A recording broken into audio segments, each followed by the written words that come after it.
مساء الخير، انا المرشده السياحيه دي قناه هيستوري ستوري. اول مره تشوفنا متنساش تعمل لايك سبسكرايب في القناه، ولو في حاجه انت عايزه نتكلم عنها اكتبها لنا في الكومنتات وان شاء الله هنتكلم عنها في اقرب وقت. والنهارده قصه فيلم نادر جدا، وهو اول فيلم صامت في السينما المصريه، زينب. تم عرضه المره الاولى يوم 9 ابريل 1930. مده عرضه 110 دقيقه، والفيلم تصنيفه درامي. هو من إخراج محمد كريم وتأليف محمد حسين هيكل. قبل ما نقول مين الممثلين عايزة أوضح كام معلومة. فيلم زينب فيه فيلمين، لو بحثت عنهم في السيرش هيطلع لك فيلمين.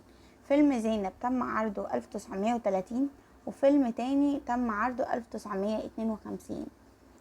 1930 ده كان أول فيلم في السينما العربية أصلا، وكان صامت بدون كلام، اللي هو بنتكلم عنه النهاردة. لكن اللي اتعرض سنة 52 ده كان بطولة رأي إبراهيم، وهنتكلم عنه بكرة إن شاء الله في حلقة حلوة جدا. نكمل حكايتنا. أبطال العمل: بهيجة حافظ، زكي رستم، حسن كمال، سيدة فهمي، دولة أبيض، إبراهيم القزار، عبد الوارث عصر، توفيق صادق، علوية جميل. القصة بتدور حوالين بنت اسمها زينب، بتعمل أجيرة بالأراضي الزراعية. بتحب واحد لدرجة الجنون اسمه إبراهيم، كان بيشتغل فلاح. المهم هما الاتنين حبوا بعض لدرجة الجنون بالفعل. أهلها رفضوا إن هي تتجوزه علشان فقيرة، لو اتجوزت فقير هيخلفوا ايه؟ هيخلفوا فقراء.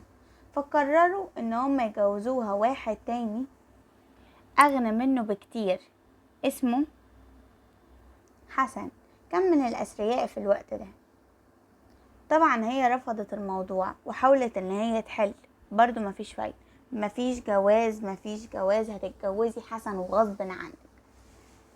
المشكلة ان في الوقت ده قررت ان هي تهرب مع ابراهيم، ولكن حصلت حاجة غريبة. ابراهيم جاله التجنيد العسكري بتاعه، فاضطر ان هو يسيب البلد ويروح يتجند، وسابها قدام الامر الوحيد ان هي مش هتقدر تتجوز غير حسن.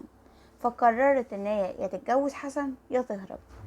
بالفعل قعدت تفكر في الموضوع اني احسن لها، وهربت واستخبت لحد ما ابراهيم خلص التجنيد بتاعه وهما الاتنين اتجوزوا. وكانت مأساة لعيلتها، انت ازاي ما بتسمعيش كلامنا، وانت ازاي بتعملي كده، وانت هتبقى اخرتك عيالك كلها يبقوا فلاحين زيكم كده. فاختاروا ان الفقر والحب احسن بكتير من الغنى والتعاسة. فشكرا جدا لسماعكم الفيديو ده، ويا رب يكون عجبك.